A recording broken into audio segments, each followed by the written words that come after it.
अस्सलामु अलैकुम व रहमतुल्लाहि व बरकातुहू। वालेकुम अस्सलाम व रहमतुल्लाहि व बरकातुहू। खैरियत है? अरे मुल्ला जी अपनी तो मौचारी है, सुनाइए कैसे जी रहे हो आप लोगों की फकीरी तो रह गई एक दो कौड़ी का लिबास पहन रखा है। अरे बदतमीज जरूरत पर अपनी जमात सामान ये तेरे नासवा कर लगा ही मांगने में गए हो। खुदा ने जिस हाथ में रखा है खुश हो आराम में और सुन थे मुल्ला मुल्ला का मजाक बनाया जाता है, उन लोगों की लिबास तेजी को धब्बा लगाया जाता है। तो सुन ये बदनसीब दौलत पर फानूस बन के जिसकी हिफाजत हवा करे, फानूस बन के जिसकी हिफाजत हवा करे, वो शमा क्या मुझे जिसे रोशन खुदा करे। वाह मुल्ला जी क्या शायरी करते हो। बताओ कि रमजान के महीने हम लोगों से भीख मांगने नहीं आते, जब हम लोग टुकड़े दे देते लुच्चू की शुक्र अदा करते हो। क्या मैं कुछ गलत बात कर रहा हूँ? जो हकीकत है वही तो कर रहा हूँ। तुम वही तो बोलेंगे, तुम्हारे वजह से हमारी इज्जत होती है। ये झोला गिरा चले भीख मांगने। मुझे बहुत अफसोस हो रहा है तुम्हारी जाहिलियत पर। पहले तो मैं समझता था कि तुम मगरूर हो, मगर अब मालूम हुआ कि मैं जाहिल भी हो। तुमने रमजान की जो बात कही इसका जवाब ये है कि अब अपने लिए नहीं पैगाम रसूल के लिए मांग रहे थे। और जो भी तुम देते हो वो तुम्हारे पाप का नहीं, वो तो अल्लाह का हक है। अल्लाह से दुआ करो तो अल्लाह मेरी दौलत का कान पड़ जाए ताकि हम लोग तुम्हारे घर छुट्टी भी ले जाया करे। तुमने कभी देखा है गरीबों से मांगते हुए, व्यवहार से मांगते हुए? हरगिज़ नहीं। अब सिर्फ उसी से वसूल करते हैं जो साहिब हिसाब हो। तुम चंदे को हंसते हो, कहा तुम्हें आज से 14 साल पहले का वाक़या मालूम होता जब खुद हज़रत मोहम्मद सल्लल्लाहु अलैहि वसल्लम ने चंदा लिया था। किसी हज़रत अबू बकर आज उमर रज़ियल्लाहु अन्हु का भी एक दिलचस्प वाक़या पेश आया है। अगर तुम्हें सारी बातें नहीं मालूम तो जा जाकर डूब करो। याद रखो तुम हमें चंदा देकर के समझते होगे, एहसान किया रख लो अपना चंदा। अल्लाह की क्या ऐसे डरो, बदल से खिलाफ जबान को खोलने वाले जिस तरह से तुझे जबान दिया है वो भी जबान को शल भी कर सकता है।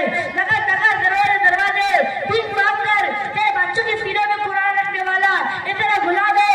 अब तूने इसके खिलाफ जबान खोला, तू शर्म नहीं आई। याद रखो अगर ईदा एड़ा हो ना तो तेरे जनाजे वाला बढ़ाने के लिए मौलवी नहीं मिलेगा, सर जाएगा जनाजा। तेरी औलाद का निकाह बढ़ाने के लिए भी काजी नहीं मिलेगा, तेरे औलाद का निकाह बढ़ाने के लिए भी काजी नहीं मिलेगा। अरे थानवी रहमतुल्लाह अलैह ने मिलत के एक जलसे में कहा था कि ऐ मिलत वाले तुम हमें चंदा देकर के समझते होगे, एहसान किया रख लो अपना चंदा।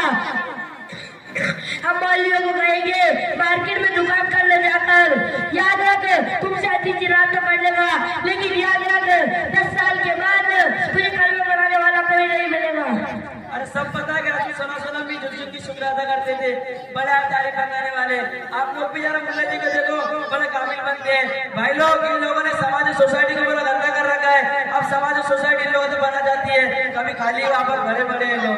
तुमने जुल्जुल की शुक्र अदा करने की जो बात कही है किसी दर्जे में सच है कि चाहे किसी की मौलवियों ने तुम अल्लाह का शुक्रिया अदा करके तुम्हारा दिमाग खराब कर जाएगा। मुझे देख तूने मुझे कभी भी झुकता हुआ पाया है। याद रख जो आपकी खादी में दिलोगे वो इखलास जरूर पेश करेंगे लेकिन तेरे सामने झुकेंगे नहीं। ऐसी ही दो चार बड़ा इनसे क्या होता है, अक्सर क्या होता है। नहीं तुम झूठे हो, अक्सर ऐसा नहीं करते और ना इंशाअल्लाह ऐसा करेंगे। शायद तुम्हें तुमने दी कबीर सोसाइटी को ये नहीं मालूम कि कुरान क्या कहता है, हदीस में रसूलुल्लाह सल्लल्लाहु अलैहि वसल्लम ने क्या फरमाया। अल्लाह का इरशाद है इंशाअल्लाह बिनी बाती बुलावा। दूसरे का अल्लाह का इरशाद है फसलाल जिक्री को तुम लाता नमल। तीसरे का अल्लाह का इरशाद है फइदर आजा तुम फी शैइन फरुद्दू इलल्लाह व इला रसूल व लिल अज़ीम मिनकुम। कुरान पाक से पेश कर रहा है तो जरा आखिरी पानी पी ले। हदीस में रसूलुल्लाह सल्लल्लाहु अलैहि वसल्लम ने फरमाया कि नबियों के वारिस उलमा है, नबियों ने दीन को विरासत में छोड़ा है। दूसरे का सल्लल्लाहु अलैहि वसल्लम ने फरमाया तो मुअल्लिम बनाकर भेजा गया हूँ। सहाबी का एक कौल है आलिम दीन कौम की वो आँख है जिससे वो देखते हैं, आलिम दीन कौम के पाँव है जिससे वो चलते हैं, आलिम दीन कौम के वो कान है जिससे वो सुनते हैं, आलिम दीन कौम के दिल है जिससे वो सही है गलत जायज़ है नाजायज़ की तमीज़ कर पाते हैं। अच्छा तो तू बड़ा काबिल बनता है, एक बात बता इस्लाम की बुनियाद किन चीजों पर है? अरे तुम्हारा भारी सवाल है, मुझे तो मालूम ही नहीं इसका जवाब क्या होगा। अब आया हूँ पहाड़ के नीचे, अब तो मालूम कर रहे हो कि हम लोग इन पैसे कपड़ों में कितना कुछ जानते हैं। याद रखो जब आदिल रखने की जरूरत पड़ी तो हम लोग सब कफन माल के मैदान में आए। याद रखो तारीख हमें से पुकार बोलने के लिए शाह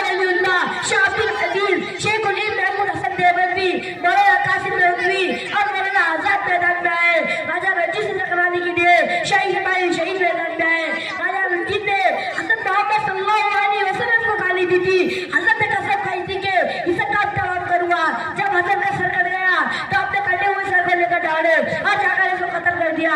इतना ही नहीं, जब भी कादियानी फितने ने सर उठाए तो अल्लामा कश्मीरी, मौलाना सलाउद्दीन अब्बासरी मैदान में आए। इतना ही नहीं, आज तक उलमा इस जमा से कर रहे हैं। अरे मौलाना साहब, आप तो बड़ा भारी सवाल कर रहे हैं, भला हम लोग उसका जवाब कहाँ से आएंगे? अल्लाह ताला हम सबको तौफीक से नवाजे। ये आपके साथ कौन ये है? मेरे दो दोस्त है जो अमेरिका में रहते हैं, ये अच्छे बिजनेसमैन है, इनका नाम मुर्शिद पाशा है। अच्छा तो भाई क्या मैं इनसे भी सवाल कर सकता हूँ? क्यों नहीं, जरूर। अच्छा तो भाई आप बताएं कि गुसल में कितने फराइज होते हैं? अरे मुल्ला जी, तुमने तो हमसे जंग जाहिल समझ रखा है क्या? गुस्ल में 3 फराइज होते हैं।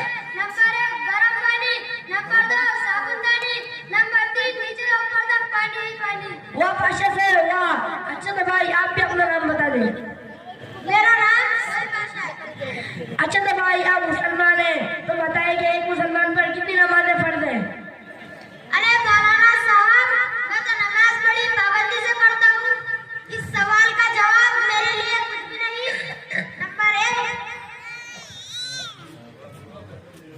नंबर 1 जुमा की नमाज, नंबर 2 ईद की नमाज, नंबर 3 बकरीद की नमाज। वाह पाशा से वाह। कितने अफसोस की बात है कि आप अपने आप को मुसलमान कहते हो, उन लोगों को बुरा भला कहते हो और उनको हकीर समझते हो। तुमको दीन की बुनियादी बातें भी नहीं मालूम। मेरे साथ ये मदरसे ही कुछ छोटे छोटे बच्चे हैं, इससे आप जो चाहो पूछ सकते हो।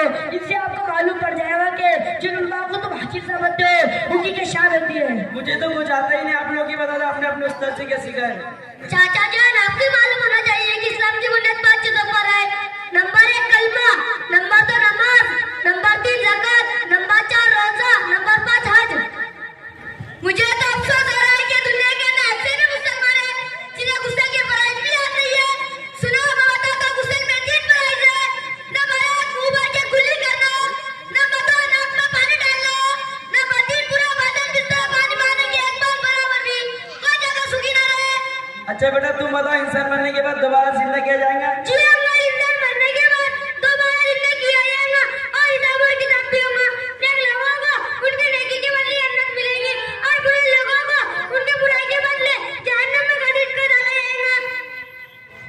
तुमने देखा कि छोटे छोटे बच्चे कितने कमाल के हैं, जब ये बड़े होंगे तो कहो वो समाज के लिए कितने करामत होंगे। अरे मौलाना साहब, आज हमें अफसोस हो गया कि आज हम बड़ी गलती पर है।